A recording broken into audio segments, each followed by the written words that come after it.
Hi, welcome to the Knitting Expat Podcast. My name is Mina and this is episode 73. Thank you so much for joining me today. I really appreciate it. If you're new, thank you so much for checking me out. And if you're a returning viewer, thank you so much for coming back. It really means a lot to me that you guys come back each week to check out my podcast. I am coming to you today from my parents' temporary home in London. If you tuned in last week, you'll know that my parents are currently renovating their house and they are in a temporary living situation at the moment because their house is not exactly livable right now. But I'm filming today from my bedroom. I'm sorry if you can hear background noise outside, sort of street noises. I've got the windows open because it's a really lovely day today. It's been raining on and off for the last couple of days and it's been really muggy. But this morning it's really nice and some fresh wind coming through. Sorry, my phone's buzzing. Anyway, you can find me online as Mina86 on Ravelry, as Mina Phillip on Instagram. You can find the podcast group at Knitting Expat Podcast on the Ravelry groups tab, and you can find show notes for this and all previous episodes at knittingexpat.wordpress.com. I think that covers all of the bases. Everything is linked down below on YouTube and around the video, whether it's in the episode thread or on the show notes as well, so you can find everything everywhere. We have a bunch of coupon codes in the thread at the moment, in the group at the moment. I have them listed out each week as part of the episode threads and in the show notes, so there are links to all the Etsy shops with the coupon codes right there for you in each episode thread.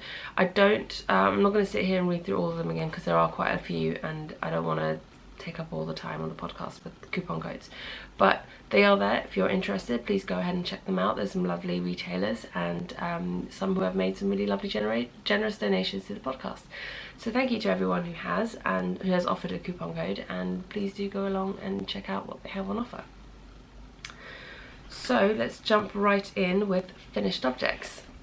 So I have a few finished objects this week, and first up we have first thing I finished was the pair of socks that I showed you last week that I just started, and this is out of Sweet Georgia yarns in the Spring Garden colourway, and this is their Tough Love sock base, which is 80/20 merino nylon, superwash merino nylon, and it's just this really fun sort of greens and purples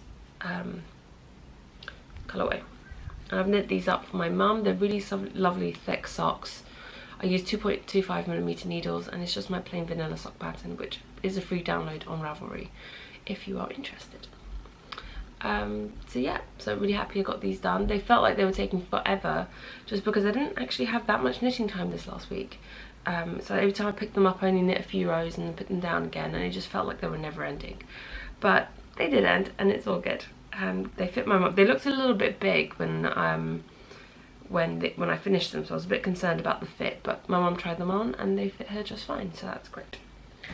And I forgot to talk about the jumper, the sweater I'm wearing is the Mark Lee sweater by Elizabeth Doherty. I finished this a couple months ago. It is knit out of plucky primo fingering. It is like a boxy style sweater. It's very similar to the boxy sweater pattern by Hohi.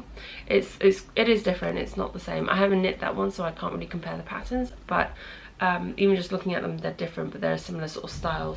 They've got the drop sleeve feature here, and this one has a lovely sort of horizontal braid along the back, which I chose to do in a contrast colour, and which actually turned out to be a great thing because I was running out of the plucky, and so I ended up doing the cuffs of the sleeves in the contrast colour as well, so that was great. And I think the name of this colourway was Gilded, or Gilded Age. It's a really lovely colour. And you can find details on my project page for this one. It's up on Ravelry. Not many of my current projects or current finished objects are on Ravelry yet. I've just been really bad at doing that. But you can find some of my older finished projects on there. My next finished object is, if you follow me on Instagram you'll have seen, is the Pure Joy, which I finished this week. I actually finished it on Monday, and yeah, really, I want to say it was a joyful knit, But I have to be quite honest and say that I didn't enjoy knitting this as much as I'd hoped I would. It very much felt like a slog knitting it, and it might have to do with the fact that I was travelling whilst knitting it, and it wasn't, I mean, it was quick. If I think about the actual number of days I spent knitting on this, it was only 5 days of actual knitting, but it took me 2 weeks almost to finish it, and I don't know, for me it just felt like it was taking forever, and the rows just got so long towards the end. I have to be quite honest, it got a bit boring. And I usually love sort of garter stitch shawls, these sort of things just completely keep my attention. I just think it's just a lot of garter stitch between rows where you actually do a little bit of something, like the eyelet rows in between each wedge. So the first few wedges kind of flew quite quickly because they were quite small, but once I got to wedge sort of 4, 5 and 6, these last 3 wedges, it just felt like it was taking forever. But I did finish it, and as it happened, I finished it whilst at lunch with one of my, not lunch, I was having coffee one afternoon with one of my friends, and she commented about how much she liked the colours, and I was like, that's great, because this is going to be for you. I knew she was coming, and I was working on this, and I was contemplating just putting it away so she wouldn't see it and it would be a surprise, but then I thought, no, I'll wait and gauge her reaction to it and see if she likes it, because then that let me know whether or not I made the right decision about the colour combination for her. Thankfully, she loves it. So I finished it, and she put it on straight away, but I told her she couldn't keep it, I needed it back, and she'd get it on Wednesday. So she'll get it later today. Oh, I completely forgot. Today is Wednesday the 3rd of July. August. 3rd of August. I completely forgot that at the beginning. Sorry. So yeah, so she'll be getting this later this evening. I'm meeting up with her and a few of my other friends for dinner tonight. And yeah. So one of the other reasons I didn't let her keep it, other than to show it on the podcast, was it did need a gentle blocking. I didn't want to block this aggressively because I wanted it to retain that sort of squishiness that garter stitch has. And plus it is huge anyway, it does not need major blocking. So all I did was I dipped this end, sort of like this much of the shawl, into, because this bit was really quite crumpled up from the carrying of the yarn and stuff. It was like this sort of at the end. So I dipped this end of the shawl up to about where the little bump is from casting on, about this. I just dipped it into hot water. I didn't leave it to soak or anything, I just dipped it in, dipped it out, squidged it, dipped it in a couple more times and squeezed out the water.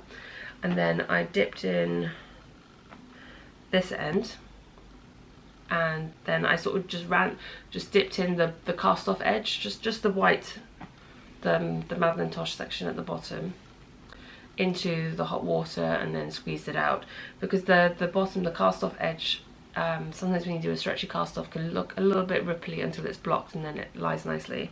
So I did that, and then I hung it from our clothes rack thingy that we hang our clothes on to dry. I just sort of pegged it to that and let the weight of the shawl itself just sort of block out that bottom edge nicely, and then using the pins or the pegs helped me to sort of block out this top edge along here and at the other end as well. So I didn't actually wet block the whole shawl, it was just the bottom edge, and that way this still retains that squishiness. Probably should tell you what the yarn is, I just realised I hadn't told you that either. So the sort of blue, rusty, orangey brown variegated is Malabrigo Machita. It's Malabrigo Machita, which is their single ply in the Cielo y Tierra colourway. I hope I said that right. And the cream, or the speckly cream colour, is Madeleine Tosh in Modern Fair Isle. Now I know a lot of people have had issues with running out of yarn in the last wedge. I got to the end of wedge 4 in the pattern, and I weighed how much of this yarn I had left. I had almost 45 grams left. I was like, that's got to be more than enough for one wedge. And yes, it was. I had about 9 grams left over, so I definitely, a skein of Malabrigo, and I don't know how much I had to begin with, I didn't weigh it before I started, but a skein of Malabrigo Machita should be enough for the main colour of this. And I have quite a bit of the Madeleine Tosh left over, I think about like 20 odd grams left over of that one, so that's good. So yes, that's that finished object. I knit it on 4mm US size 6s needles, and yeah, I'm really glad this is done now, because I can start knitting other things. It is, I don't know, I think you know what it was as well that took away from the enjoyment of this, was I wanted to knit other things, and because this felt like it was taking so long by the standards that I'm used to, because, you know, like I said, it was only 5 days worth of actual knitting, and if I was at home I probably would have had this done in a week. So it just felt like, and I didn't want to cast on anything new, because especially when I travel, I very much don't like to have a lot of things on the needles just because it stresses me out. And it wasn't a very travel friendly project because it was quite big and bulky to take on the train, but so I didn't take it out with me as much as I probably could have. But so I think all of that kind of just took away from the enjoyment of it. I probably would have enjoyed knitting it more had I been at home. So lovely pattern, really easy to follow, like super simple pattern. If you've never knit a shawl before, if you've never knit a shawl with short rows before, it's definitely one to try out. Super simple, but I do have to say that it did bore me a little bit towards the end. But that's just my personal opinion. I know loads of people have loved knitting it, and like I said, I probably would have enjoyed knitting it more had I been at home rather than on holiday. Anyway, the last finished object isn't so much a finished object in that I didn't knit it this time, but I repaired it. And this is my dad's Henley sweater that I made for him last year. I gave it to him in late November for when we celebrated early Christmas last year. And yeah, so it's a men's Henley, and he wears it with the top button undone. And I got a very frantic message from my mum a few weeks ago now, really panicked because she'd found this giant hole in my dad's sweater and his jumper, and he had no idea how it had happened. He was really upset. I think he probably snagged it on something and didn't realise. But I said, don't worry, I have an extra skein of this yarn, I'll bring it with me and I will attempt fixing it, because at this point I didn't really know how big the hole was. I could, from the picture it was hard to tell. So so I came, and at first she couldn't find the jumper because they've obviously moved out of their house, everything was packed up and stuff. Eventually she found it last night, and I took a look at it. I was like, wow, that hole is a lot bigger than I expected. It is worsted weight yarn, so you know, a few stitches looks a lot bigger than on like sock weight yarn. But I could fit 3 fingers through. So if you've seen the picture I put on Instagram, you'll see that the before picture has like these 3 fingers poking through the hole. So that was, you know, quite a sizable hole in a sweater. I didn't want to do a patch or a sort of darn type of repair, because that looks very obvious as a repair, and this is right on the front of the sweater jumper, and I didn't want it to be that obvious that it was fixed as much as possible. So what I tried to do was I attempted to try and recreate the stitches. I mean, it did not work out exactly perfectly like I had hoped it would, but frankly it's better than a patch or a darn, I think. I mean, it doesn't look any worse than either of those would have. And my dad was quite happy, and my mum thought it was virtually invisible, and most of you guys said the same on Instagram. So I'm going to show you where it is here. You can just about see in the middle here is where I did the repair. I would have no way of describing how I did this to anybody other than to show you on another hole, in which case I'd probably end up doing it slightly differently. It was very much one of those fly by the seat of my pants type of repair jobs. Please ignore the horribly chipped nail varnish, but it's just around here, and then from the back, once I'd sort of filled in the hole from the back, I just kind of went through and kind of darned it from the inside and reinforced it at the back so it wouldn't come undone again. But yeah, it's virtually invisible. It's not that obvious, and I think when he's wearing it, no one's really going to be able to tell. I mean, where is it? It's right here. I mean, and I only can see it because I know it's there and I did it and all of that, you know, and I'm a knitter, so I would notice that more than anyone else, I think. But it's virtually invisible, and I'm pretty happy with how that turned out. And so's my dad. He's chuffed that he can wear this again once the weather gets cold enough. I forgot how heavy this was, but it's a substantial garment. All right, so let's move on. Those are my finished objects and finished repair jobs. The next thing on my list is July monthly stats. As we are now in August, I have to do my July monthly stat roundup thing. I realised I missed June, but I'm not going to go back and do that now. But for July, skeins out was 21. Skeins in, and this is largely due to Fibre East, it was 25. I mean, I did have a few things come in before I left, but 25 in, so net negative, but I would have been really good if I hadn't gone Fibre. So I was almost, you know, net neutral on this month. But anyway, projects knit were 14. 3 of them are secret projects that I haven't told you guys about. One is the soubrette cardigan that I knit, the lace weight cardigan. I finished that last month. I did 7 pairs of socks in July, 2 shawls and 1 speaker case. This shawl doesn't count because I finished it on the 1st of August, so this counts for August. And the speaker case was the one that I made for Perry, which I showed on the podcast a couple of weeks ago now. And the total meters knit in July was 5,612 meters. So not bad. Not bad for 1 month. I'm quite chuffed with that. So works in progress. I have my pinwheel blanket, which I will show you first. I didn't finish any blocks this week. I didn't even finish the block I started last week. I just made some progress. So last week I had these 2 triangles done. These 2 triangles done, and oh, that's the wrong side. These 2, the blue and the sort of corally neon peachy pink colour. And then last night, because I realised I hadn't worked on this all week, I added these 2 triangles. And these are all minis from my friend Josie in Dubai. And yeah, really, really fun, bright colours. So that's it. That's all I worked on this week for the Cozy Memories, for the pinwheel scrap blanket. It's not, like I said, because I was trying to get that shawl finished. I really wasn't focusing on this one too much. I wasn't taking it out with me too much because I really wanted to work on the shawl. My next work in progress is a hat for my dad. So I'm using the rest of the leftover Cascade yarn that I brought with me, and this is in colour 819, so it's Cascade 220 Superwash. It's the worsted weight.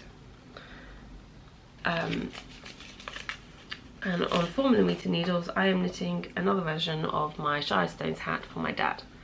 Now this pattern is due to be released any day now. It's just a matter of me getting my act together and finishing off the pattern. The pattern is finished. I just need to update some of the pictures in the pattern. I just haven't done that yet. The test knitters have finished ages ago. It's all ready to go out. I'm away, so things aren't as easy for me to do whilst I'm here, because I'm busy doing a bunch of other things, which is fine and I don't mind so much. And plus it's still summer, so I'm not sure how much people want to be knitting a worsted weight hat right now. But I will try and get this out within the next week or 2. So that's as far as I got. I've done the brim. It's folded in. You can see the seam there from where I seamed it together. Seamed it together as I went along. It wasn't like with a sewing needle. And yeah, I've got my cute little kitty cat black cat stitch marker. Come on. There we go. How cute is that? It reminds me of Derek. And yeah, so that's where I'm at. This won't take me long, but I'm not going to be working on this today.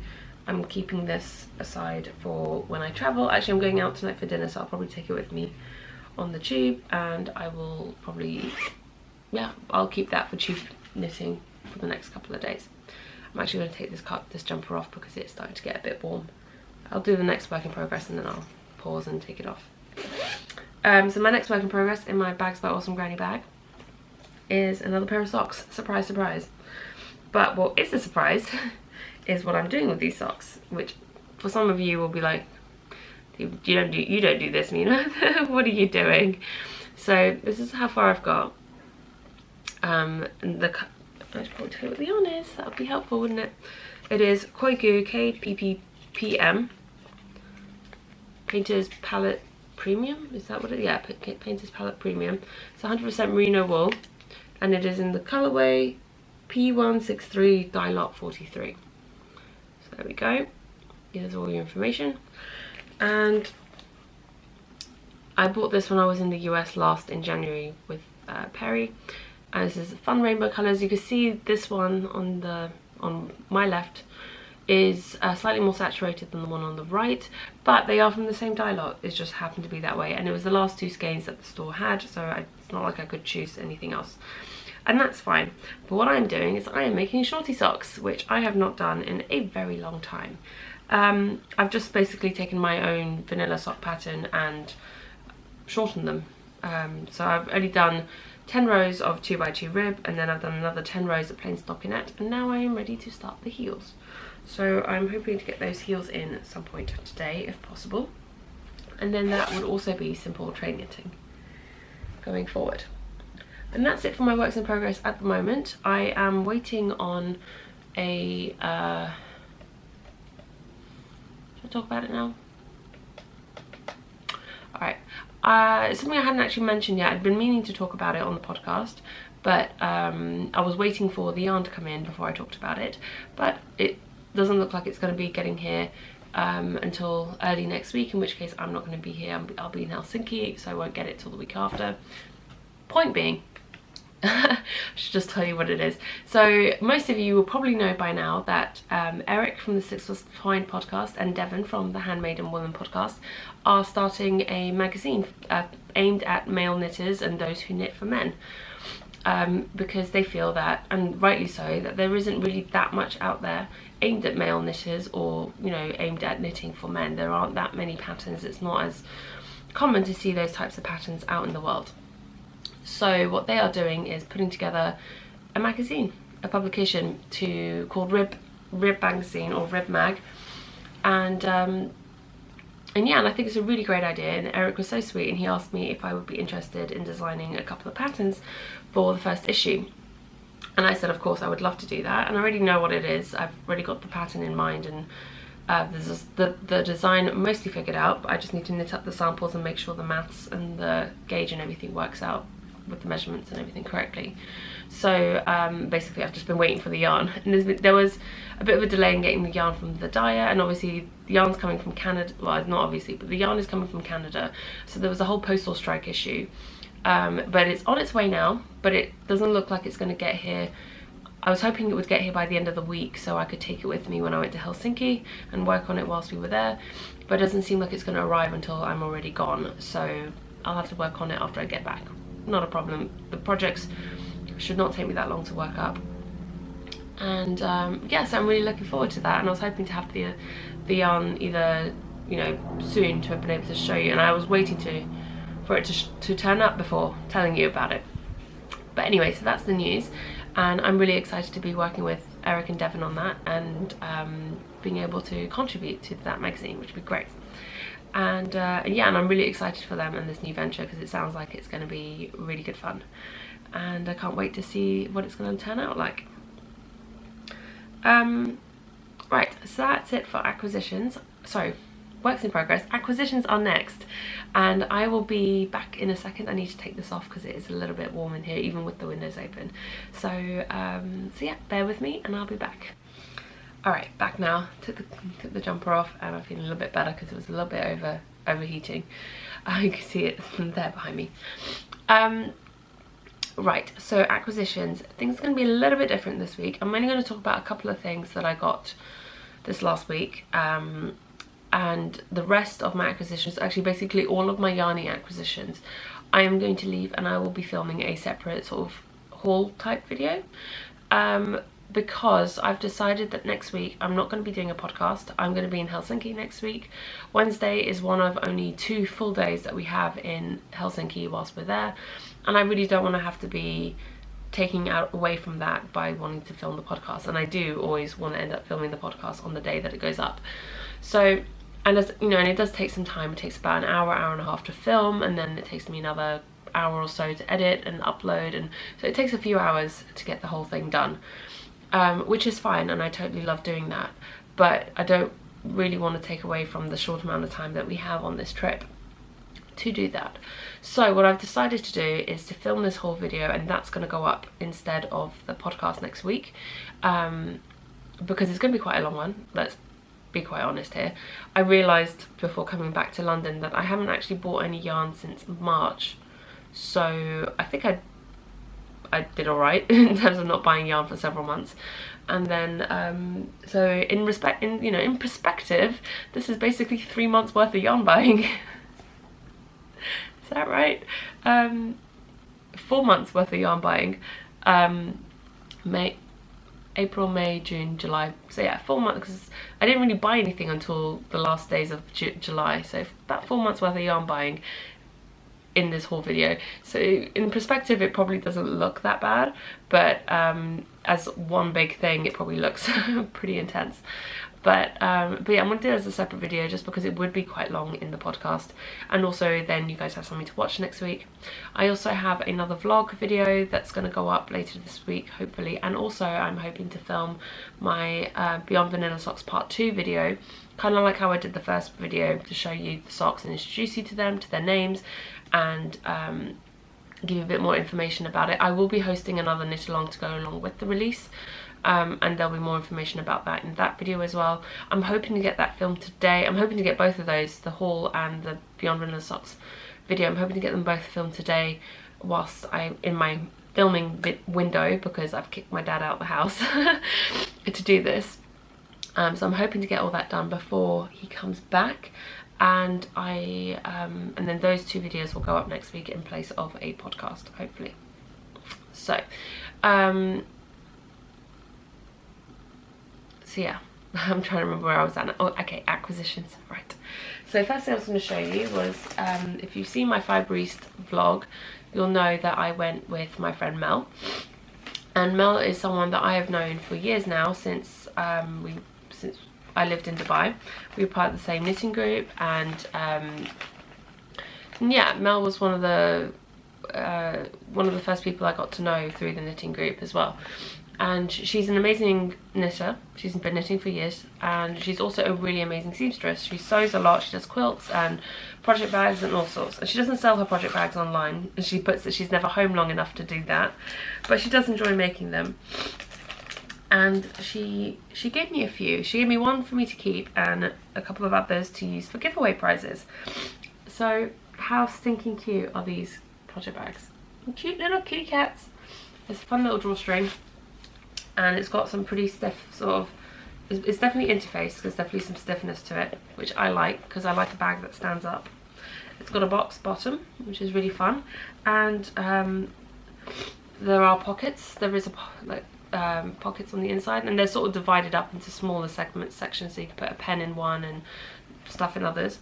And her drawstring bags are fully reversible, so you could turn it inside out and have the pockets on the outside. So they are fully reversible, and then you just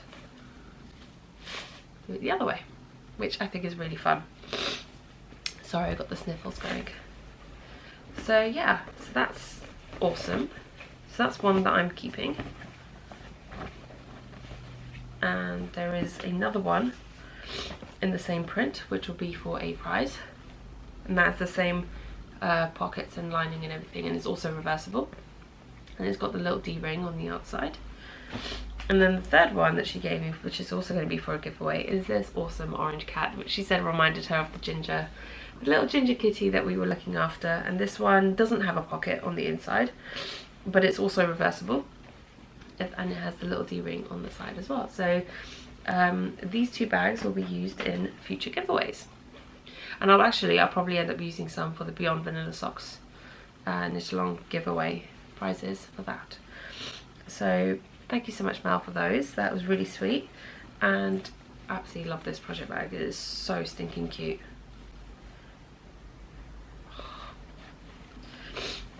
I'm so sorry about the sniffles. This is really annoying, and I don't have a tissue handy. She also gave me some teas and a couple of mini skeins and a couple of little notebooks, because who doesn't need more notebooks? So before we even got to Fibre I'd already had a little mini haul of goodies. And then at Fibre, again, if you've seen the vlog, you'll know I fell in love with a certain method of spinning, shall we say, and it is a hand spinner, but it's not a drop spindle. It is called a Bogway hand spinner. It is, I'll show you. I picked one up. You'll have seen in that video the gentleman, I believe his name was Hans, who taught me and my friend Mel how to spin using the spinner. It's super simple, really, really easy, could not be simpler. The name of the company that he owns is with his wife is Lowlands Legacy. It is a Dutch company. They are based out of Holland, and their website is in Dutch. I will say that. I have a plugin on my browser which allows you with one button to auto translate any web page that's not in English into English. So if you don't have that feature, what I'm going to try and do is link the relevant pages that you need. So there's a page about the spinner, then there's the page, they don't have it doesn't seem to be a very simple ordering process. You've got to fill in a form, and then they'll email you a confirmation and then payment details, and you pay them and then they send it to you. I'm not sure which countries they post to, but they do have an email address which I will also include in the show notes and the episode thread, so you can always email them. They do speak English, as you will be able to tell from the video, so you can always email them and ask any questions that you have. The other alternative, because I've had so many questions about this, I was actually completely blown away by how interested people were in this. The other thing you could try as well is you could just Google Bogway hand spinner. This is how it's spelt. Bogway hand spinner. There are, I believe, several other online retailers, some people on Etsy as well, that make these and sell them. So they might look a bit different, but they do the same thing. And there are also some YouTube videos to show how it works and how you spin. So this is basically the tool. And what I really liked about the ones that Hans and his wife make are they are all made from recycled furniture. So these ones are all made from IKEA children's furniture, from the legs from IKEA children's furniture.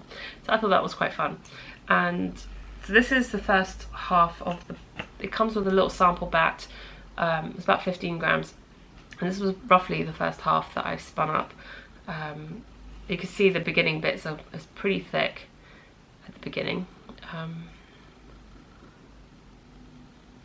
It was pretty thick at the beginning, but I did get a lot finer towards the end. If I pull off a bit here, you can see get past some of the, it's pretty thick and thin at the beginning, but towards the end I definitely got more consistent. And to be honest, the spinning part of it is super simple. The most difficult aspect of this whole thing is the drafting. If you can get it drafted, fine. If you get it drafted fine enough, then it spins fine.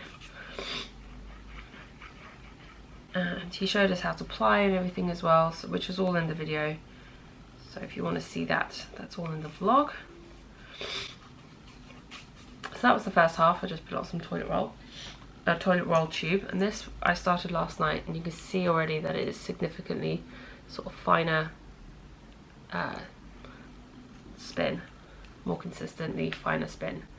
And this is the first time I've really been spinning. It's so simple.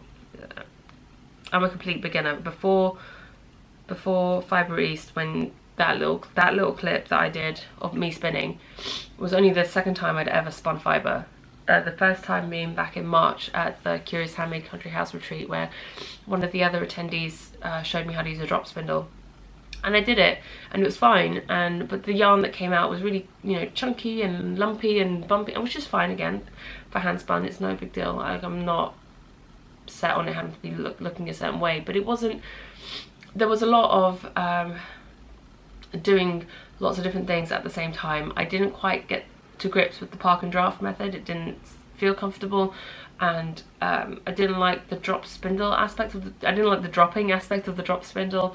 Supported spindling just didn't appeal to me. I don't know, there was nothing really about spindling that appealed to me in itself as much as spinning did. And I always knew that I would probably enjoy spinning on a wheel much more than I would on a spindle, until I came across this. And this basically fills in that gap between a spindle and a wheel kind of perfectly for what I want. There is none of that whole having to coordinate 3 or 4 different things at the same time. You have no dropping of anything. It is super compact. You don't have to put any tension on the on anything whilst you're actually doing it. I'll do a little demonstration, so you can't see this bit, but I'm just drafting the fibre a little bit.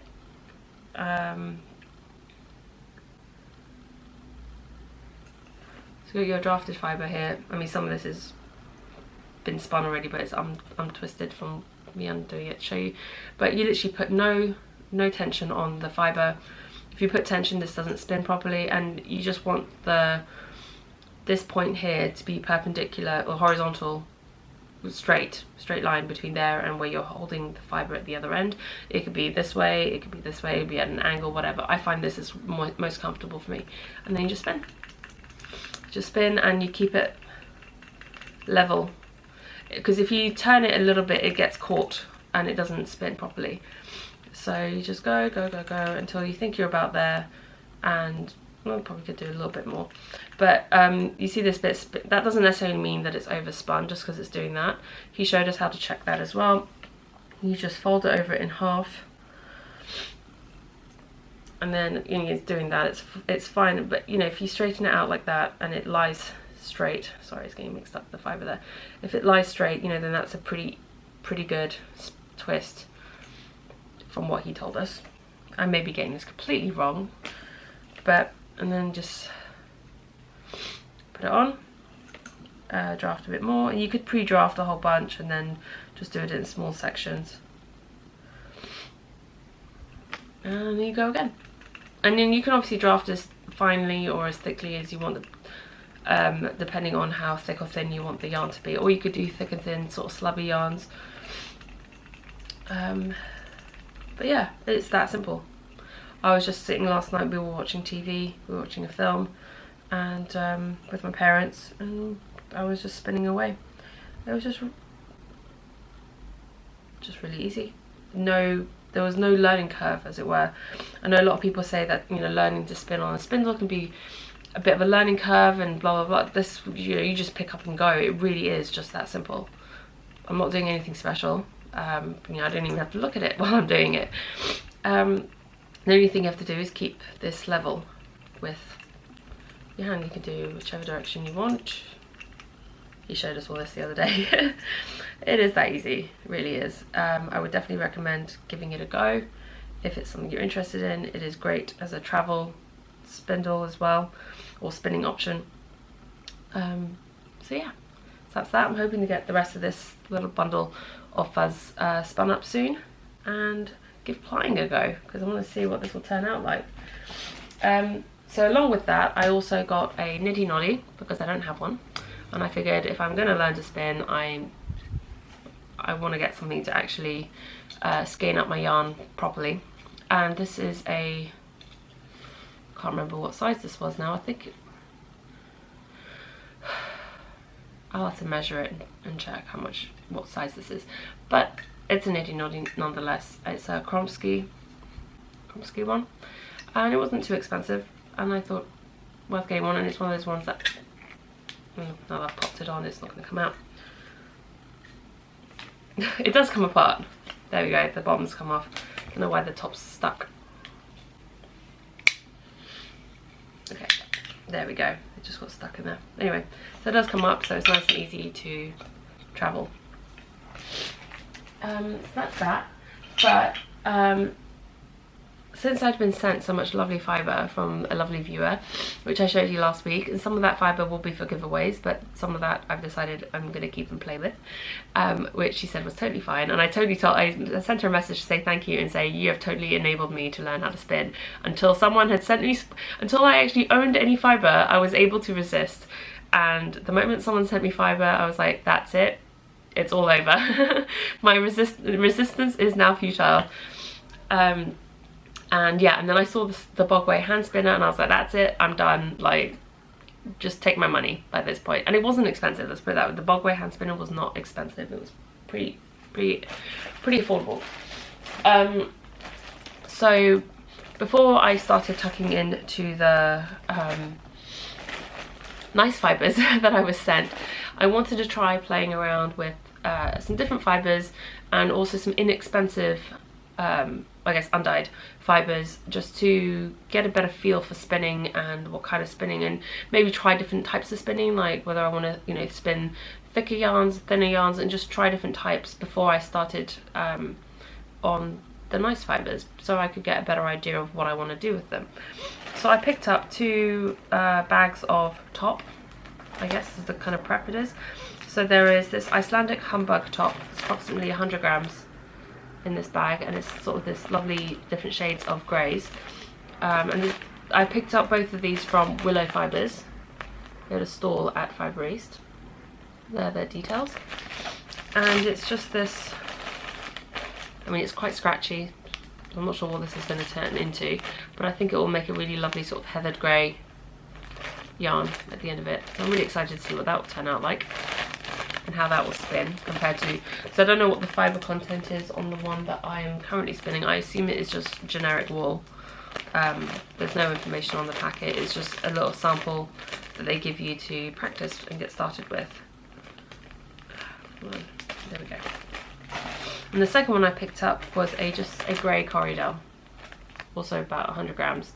Like I said, these were really inexpensive. They were just a couple of pounds each bag. And this one's definitely softer. It's much softer than the Icelandic, and it's a more, I'm not going to say solid, but it's less variegated than this one, the grey. It's like it's been blended more. But anyway, I'm really excited to see how this one turns out.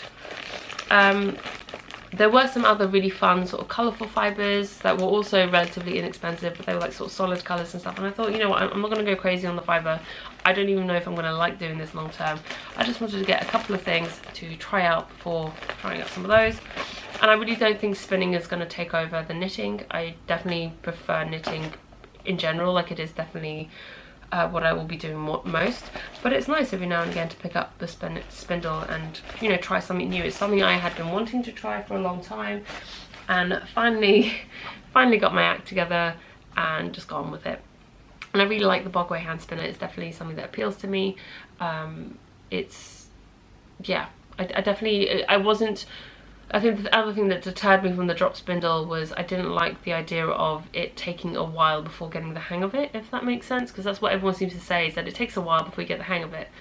This one, there is no taking a while, you just do, it just goes. And there's, you know, there's only 1 or 2 things you have to bear in mind when you're doing it, and it's so simple. So I hope you enjoyed the little demonstration. Like I said, I am by no means an expert. I've only been spinning with that thing for a few days. So yeah, I hope you found that interesting. If you guys are interested, maybe in the future, in a few months, once I've had a bit more experience with it and know a bit better what I'm doing with it, then maybe I'll do like a little how-to video. There are already some how-to videos on YouTube. If you just type in Bogway hand spinner, then I think a few videos will pop up on YouTube for you if you want to check those out. Alright, so I'm going to grab my laptop with my show notes and move on to the next segment, which is knit-alongs and giveaways. So as with all previous weeks, we don't have anything new happening in the group. We have all the same knit-alongs and giveaways as we had before. So we have the sweater cowl, which is an ongoing knit-along until the end of the year. There is a chatter and FO thread in the group. Please pop on over, let us know what you're up to, share your finished objects, chatter away. It's really fun to see all the finished garments that are coming in, and there is a lot of inspiration in the finished objects thread for anyone who is interested in trying out a garment or just making garments in general. Then we have the Summer Blanket Blitz knit along, co-hosted by myself and Shannon of the Socks Etc podcast.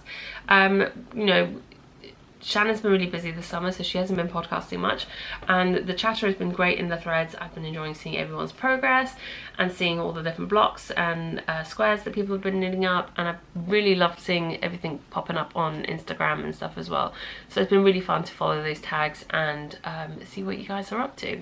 And so remember that the tag to enter the giveaway on Instagram is Summer Blanket Blitz.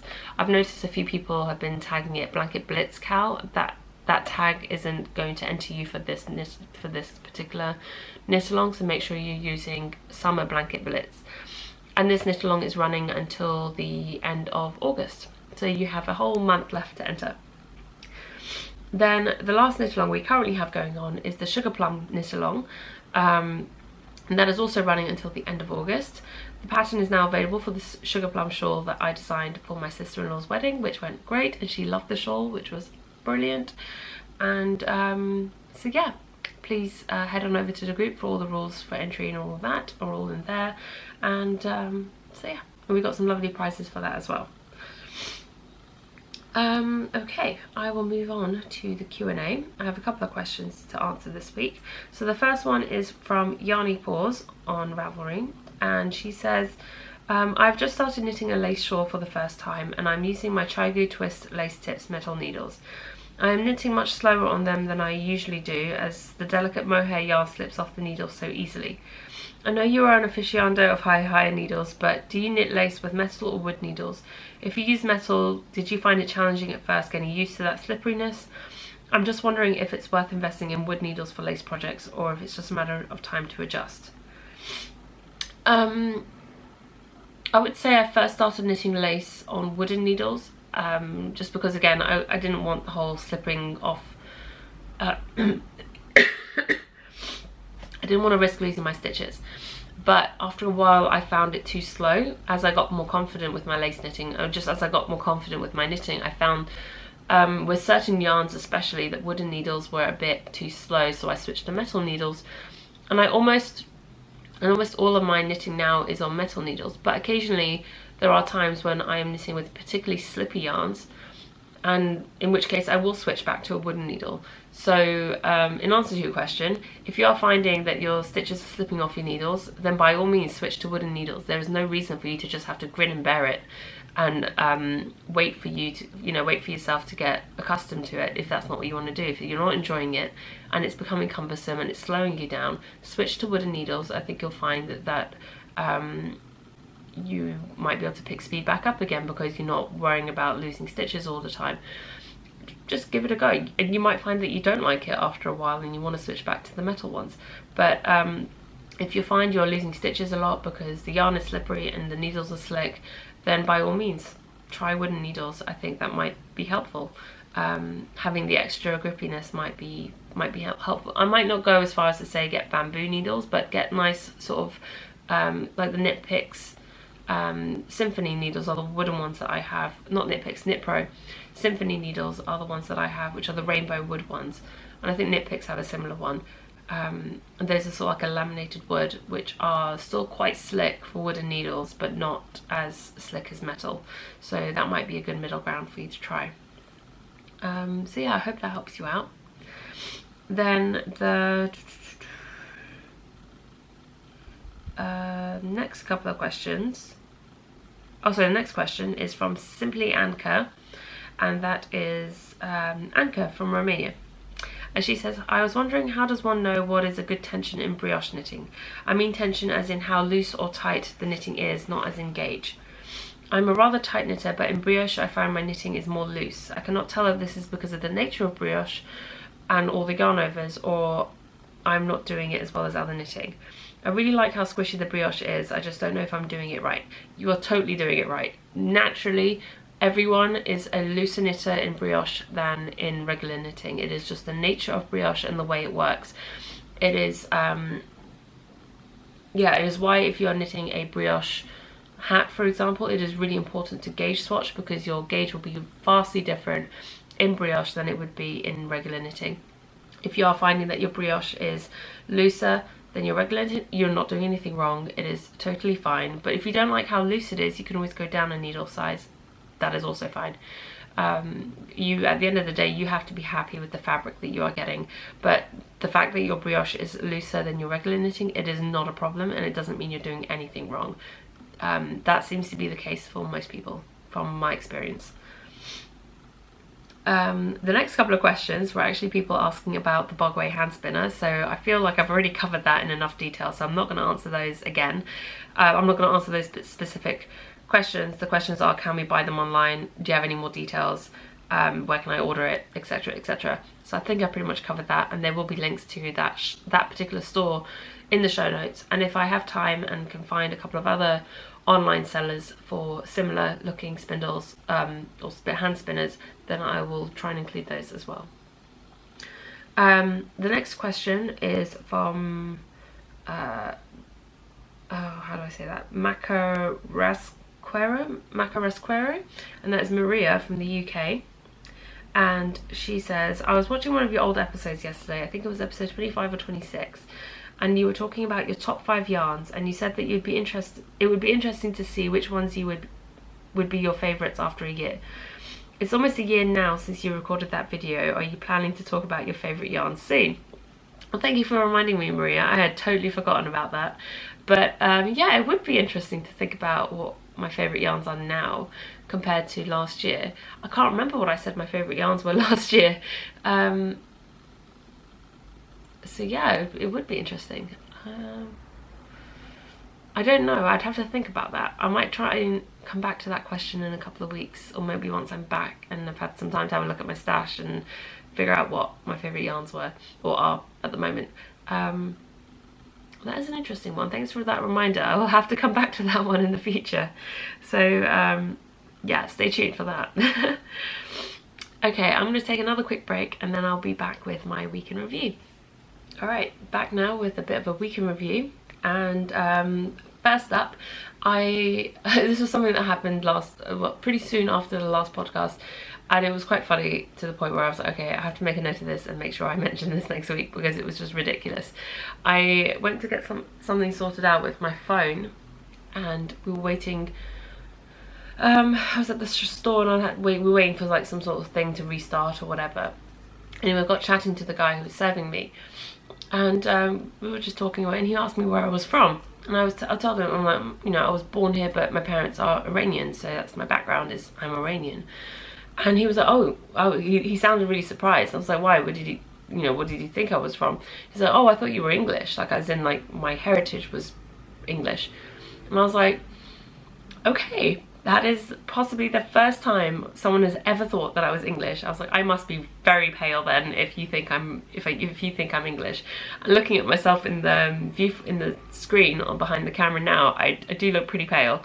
So I don't think I've ever been called or thought of as looking English. I've been asked if I am every nationality between Egypt and Pakistan, but never English. So it's just really funny that happened, and I was just like, that's a bit mental. And it's really quite funny because Perry and I both are probably paler than we have ever been since we moved to the Middle East. We just don't get enough sunshine while we're out there because when it's sunny, it's too hot to be outside.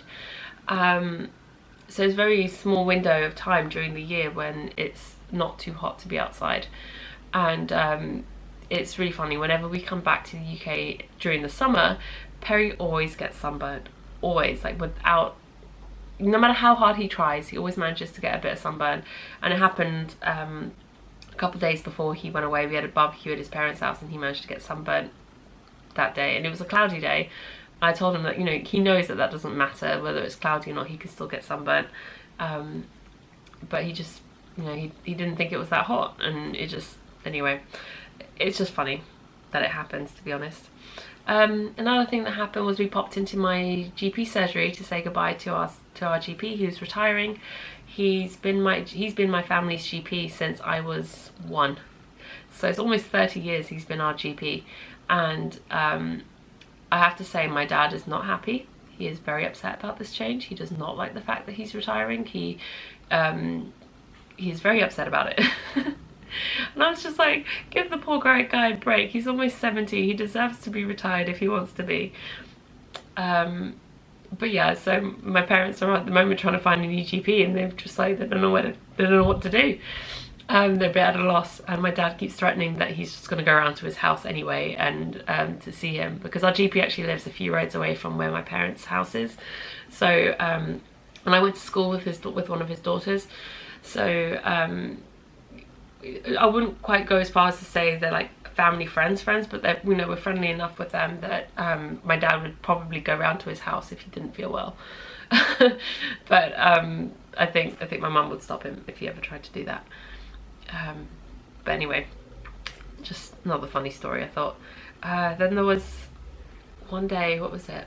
My dad came and picked me and my mum up from somewhere. We were out shopping, that was it, and he was driving past and we were finishing up, so he picked us up on his way home. and we were stuck in traffic at one point. We had all the windows down because the weather was so lovely, and out of nowhere this wasp just flew into the car, and I am not kidding you, I was full on freaking out, screaming, just like squealing basically, get it out, get it out, get it out. And my dad and my mum were just like, what is going on? They had no idea why I was freaking out. And I think by the time they realised that I was freaking out because there was a wasp in the car, the wasp had left. Had left the car, and I have to say that is one of the first times in a very long time that I've had such a bad freak out over like a wasp incident.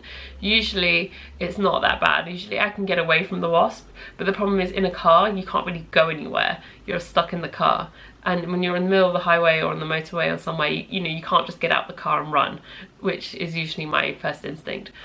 It's happened to me a few times before when I lived here, when I was driving around, I've had the windows down, stuck at a traffic light or something, and then like a bee or a wasp flies into the car, and it is such a confined space that it really it sets me off. And it's I've talked about this before, I think.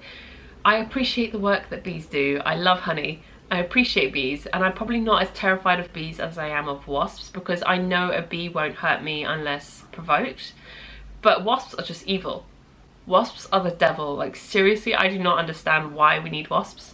Maybe someone can inform me why wasps exist, but to me wasps are just the devil. They're just evil little things. Bees are little fluffy things, and okay, I can live with having bees around, and I can tolerate being around them without freaking out, as long as I have an exit strategy. Wasps though, I mean, the thing is, sometimes I don't even stick around long enough to figure out if it's a bee or a wasp. I just freak out and I run away. So there are definitely, it's been a while since that's happened, and we don't really have bees or wasps in the Middle East, so it's been a long time since I've had to deal with it.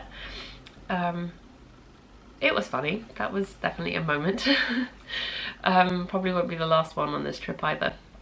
But anyway, otherwise the main thing I wanted to talk about was Fibre, and that was such a fun day out. The morning started out, it was a bit of a palaver with our trains and the train tickets. That was stress, did not need, but it was okay. We got there in the end. Mel and I got to Fibre all good. We got there early, in fact, and got into the event, one of the, the first crowd to get into the event, which was great.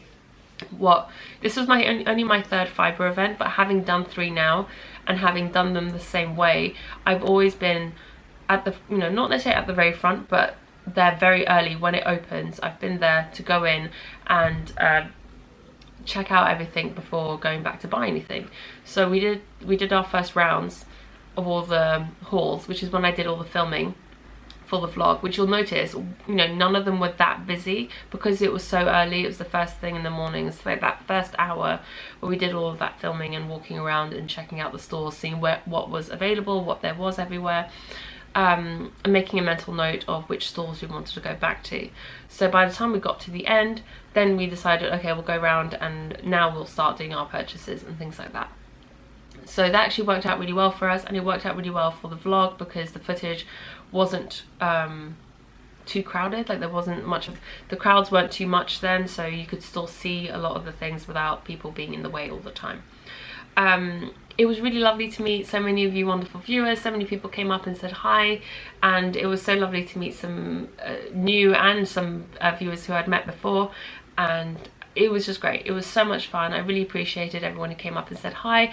I totally did not mind. A few people interrupted me when I was talking to someone. I totally did not mind that at all, because like I said, you guys know what I look like and I don't necessarily know what you look like, so I'm more than happy for you to interrupt me, and I'm thankful, so thankful to those of you who did, because that was really fun, and I'm so glad you did that. And there were a few people who sent messages afterwards saying that they saw me there but they didn't come, they were too shy to come up and say hi. I really wish he had come up and said hi. It is always so much fun to meet you guys and to be able to have a little chat with you and actually interact with you rather than through video. But that was a lot of fun, and I also got to see Danny again and a few of the lovely ladies that I'd got to meet at the retreat back in March, as well as getting to meet Vero and Katie from Vero from Along the Lanes and Katie from Inside Number 23 for the first time. So that was a lot of fun, and the three of us sort of co-hosted a little podcaster meetup. And the organisers of the event had put aside a little area for us to have this meetup, and so it was really fun to meet a whole bunch of other people at that event as well. Thank you to everyone who came along. It was really fun to see you all, and yeah, it was just a really fun day out. And then by the time we'd gotten to the meetup, Mel and I were basically done with the shopping. We'd bought everything we'd planned on buying, and we were basically done for the day. So after the meetup finished, we headed back down. We wandered around a couple of the market tents and halls a couple more times just to be sure that we were done, and we were done. And then we headed out to the sheep shearing experience. There was a setup for a sheep shearing demonstration, and we sort of sat down. There was sort of like a picnicky type area, and that was really fun and really educational as well. Like, we realised we did not know as much about sheep as we thought we did, but like I said, it was a lot of fun, very informative, and definitely eye-opening as well. And there were some really adorable sheep, so that's always fun. And then after that, we ended up leaving a bit earlier than anticipated. I had planned to be there until the event closed, just because we didn't know what was going to happen. But in the end, Mel and I left about an hour and a half-ish before the event finished officially. So we actually got back into London much sooner than we'd anticipated. So I ended up having enough time to run home, drop off all my purchases, and then run out the door again to go to my friend's house for dinner. So some of my friends were meeting up to go for dinner, and then to go out dancing for the night, go to a club or something. I just knew I was not going to have enough energy to go out after dinner, so I just went round for dinner to see them. I hadn't seen them since getting back yet, and it was just really nice to catch up with everyone. And I ended up catching the train back into London with them to go home, and they got off, went out, and I went home. I was just like, I am too tired. There is no way I would last. I think I ended up getting home about 11:30 that night, and I was in bed and asleep like as soon as my head hit the pillow. I was so tired. It was a very long day, but it was a very fun day, and definitely worth it. Then what else have I been up to? Oh, a couple of days ago on Monday, I went down to meet up with another friend at the Natural History Museum. She's a researcher there, and she's working on her PhD, and she's doing her PhD on moss, like mosses. She has told me the exact topic of her PhD, I just cannot remember. It was a very specific thing about moss, and I can't remember the exact details of it, so I feel a bit bad about that. But she got me a visitor's pass, which was great, because the first thing it meant I got to skip the queue to get into the museum. I mean, the museum is free to get into, but obviously they have to control the number of people in the building. So I got into the queue because I didn't know that she'd got me a pass. I got in the queue and sent her a message saying, I'm here, but the queue is really long, so I'm not sure how long it's going to take me to get inside. And she came out and got me, and it was fine. We went in, we had some lunch, and then she showed me around the museum. I'd been to that museum hundreds of times growing up. Like, it's always been one of my favourite places to go to, and we always take visitors there and stuff as well. But she took me on a very different tour. She took me behind the scenes, which was really exciting. Got to see behind the scenes in the libraries, and also the backstage where all the research is done. She took me to like the areas where she works, and so like each department has its own library, and then there's like the larger general library, and it's just, the place is just full of libraries behind the scenes. A few people asked me if I got to see the dinosaur bones. No, unfortunately, she doesn't quite have that level of clearance to see the dinosaur bones, like the real ones. But because that's not her department, she's in the botany department. But yeah, it was still really fun. We got to go see a couple of the exhibits, and yeah, it was just a really fun afternoon spent with a friend, really, to be honest, and doing something a bit different than we normally do. And then I hung around South Kensington, that area where the museum is, and met up with my other friend, the one who I did the Pure Joy shawl for, and she met up with her for a coffee and a chat, and just again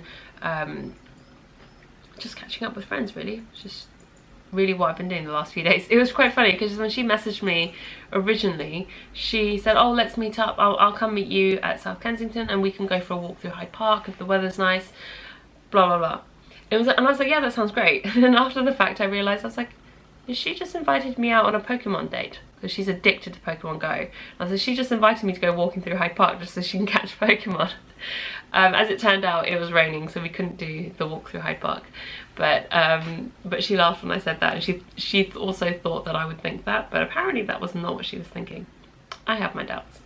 But anyway, I think that's enough rambling for one day. This has ended up being much longer than I had anticipated. I thought this was going to be a shorter podcast, but I think it's probably going to be quite close to an hour by the time I am done editing this.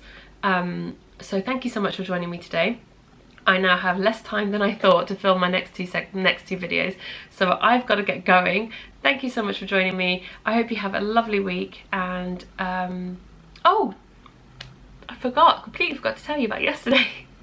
Yesterday I met up with the lovely Mel again, and Katie from Inside Number 23. She came down to London and we spent the morning checking out a couple of the yarn shops in London. We went to iKnit in Waterloo. Katie had never been to iKnit, so we took her there and hung out with the puppies, and and then we went up to Loop in Islington near Angel and hung out there for a bit, and then we went and had to grab some lunch, and then Katie had to head off, and then Mel and I sort of headed off our own ways as well. But it was such a lovely day, and I did vlog that a little bit, so I'll be putting together a little vlog for yesterday, and that will hopefully be going up on the channel sometime in the next couple of days. And so yeah, stay tuned for that. That'll be like a little bonus extra video. I'm hoping to do a few more of these little bonusy videos because I'm not really sure, because next week I'm not going to have a podcast, so I'm hoping to have a few little other videos to keep you guys going until I get back. So thank you so much for joining me this week. I've had a great few days.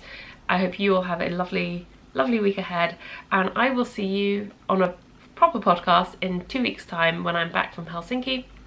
I'm hoping to also vlog our trip to Helsinki as well, so I'm not sure what that's going to look like exactly, but hopefully there'll be a video once I get back, and then there'll be a normal podcast the week after. So thank you so much for joining me, and till next time, take care. Bye.